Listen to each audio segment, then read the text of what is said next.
Thanks so much to all my patrons. Join now to help support the channel and help pick the books I review on this channel. Link in the description. And I am done with The Ninth Reign. This is book 1 of the Winnowing Flame trilogy by Jen Williams. And I want to give my unedited thoughts on finishing this book, which was like a week ago when I was in Disneyland, but I wasn't going to be filming a video while I was in Disneyland. So I'm doing it now. So the book I published yesterday, which was the same kind of concept, but this one I read even longer ago, and so I think it's probably going to be not a very long review, because I don't have the greatest memory in the world, everybody.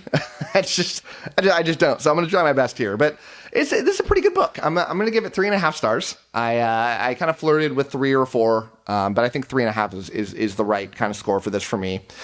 For me, what that means is it kind of borders between it was just okay and it was good. Pretty good, I think is a good way to say that. But yeah, just one of these stories that, well, I greatly enjoyed the world that was built here.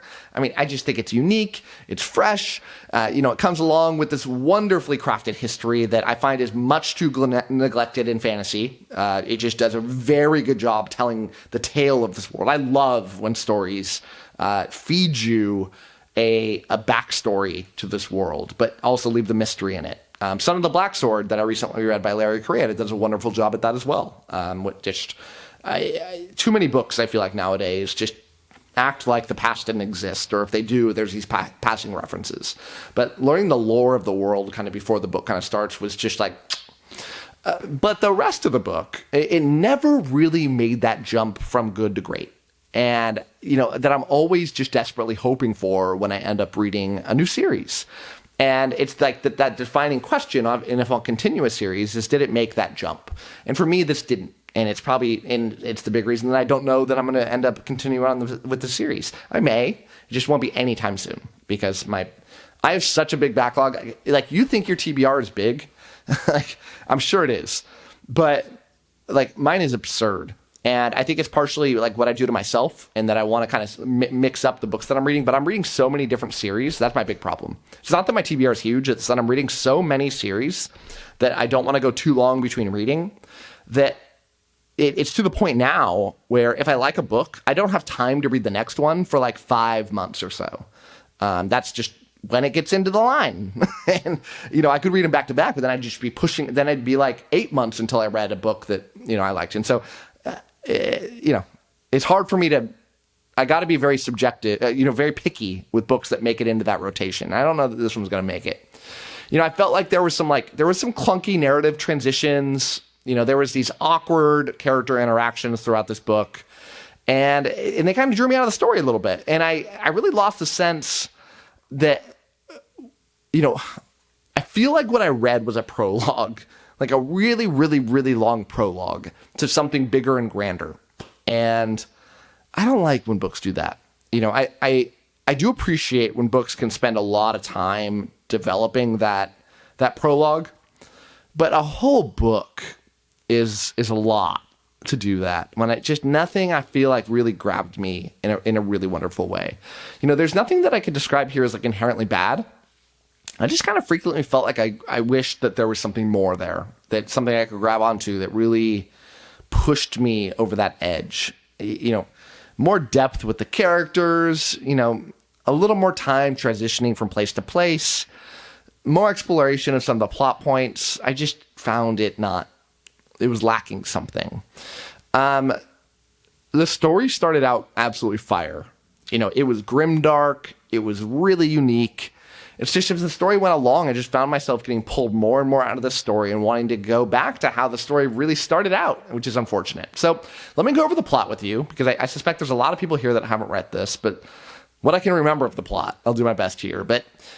So the story starts out like hundreds of years before the present time, and there was like there's this race, I think called the 𝗲𝗟𝐿𝐴.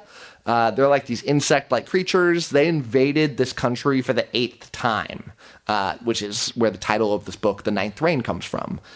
It's happened 8 times. We're now moving to the 9th. They were commanded by this queen who wants to destroy everything on Earth.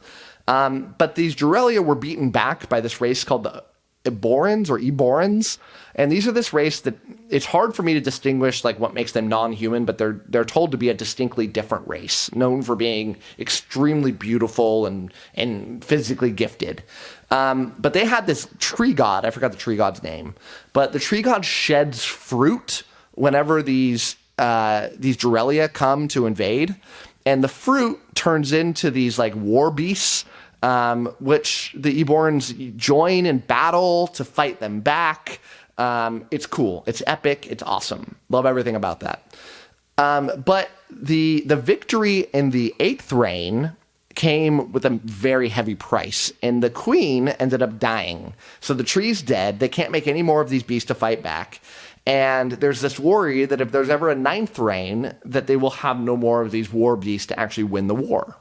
At the same time, these 𝐿borans ended up getting some sort of like plague that ended up killing like a lot of people, and they used to be immortal, but they're dying out, and they've discovered that drinking the blood of other races like humans can extend their lifeline quite a bit. And so these humans are just terrified of these people, as you would suspect they would be. But even with the blood, they're still dying off. It's just extending their timeline a little bit. So fast forward, now we have this character, Tor, and he was an 𝐿boran. He saw that their civilization is doomed. He decides to go leave, and he wants to just get away from this, doesn't want to get the sickness that everybody else is getting.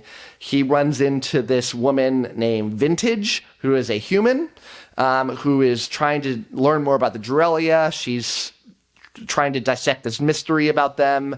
They team up. They ended up teaming up with this, what they call them is like, what is it, a noon witch or some sort of like this a fell witch, which is a different race that is like outcast from like this torture thing that she was in.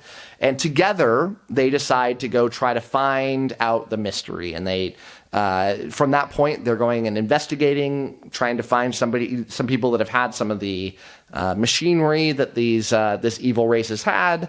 And it turns into a kind of a mystery novel as they're trying to figure out what's going on here. I was sold. This premise is awesome. I love everything about that premise. That gets me hooked and going. But the writing just lost something for me. It's hard for me to describe. And if I was a professional book reviewer, and this was not just a hobby, I'd probably do a better job at being able to explain exactly what it does that didn't click for me. But, I just got to be honest with you. It just felt like I was lacking something. And it never drew me in to that level. And maybe I would have liked this more if the beginning wasn't so hot, because I kept comparing the rest of the book to that beginning section and being disappointed. And maybe if that beginning section wasn't there, I could have appreciated what the rest of the book was for what it was.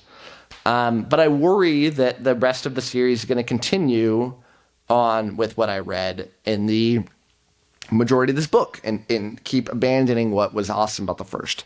Now, if I'm wrong about that, I would love to know so that I can keep reading this series. But I suspect that I'm right, that the series is going along this pretty predictable, story, and maybe not exactly predictable about the loops that are going to happen, but I get where the story's going. And it's unfortunate, right? I hate it when that happens, when me as the reader feels like I get my expectations set, and I want the story to go in a certain direction, but the author doesn't want to go there. And that happens a lot. And unfortunately, that happened here. So I don't have a lot more to say. Mostly because I did not just finish this book. And so the thoughts are not immediately fresh in my mind. I've already read several, I've read a couple books since then. I'm reading a couple books right now. So that's where I'm at. So that's it for me. Thank you so much for watching. And as always, happy reading to you. Thanks again to all my patrons, with a special shout out to my Ascendant tier and Librarian tier patrons: Anna G, CJ, Doust, Darren, JD, Jonathan, Nathan T, Neb's Book Channel, 𝗏𝗏𝗏, Ron Reich, Russell, Ryan L, Sydney Baker, Tay C, Tahir, Tommy Rose, Zion, Anna, Andra, Blair, Brock, Evan, Joe UK, Kat Mick, Michael Sugarman, Sky, Tyler, and Wacky. Thanks for sticking to the end of this video, and if you want to watch some more content from my channel, click over here and I've got some good videos for you. Thanks so much.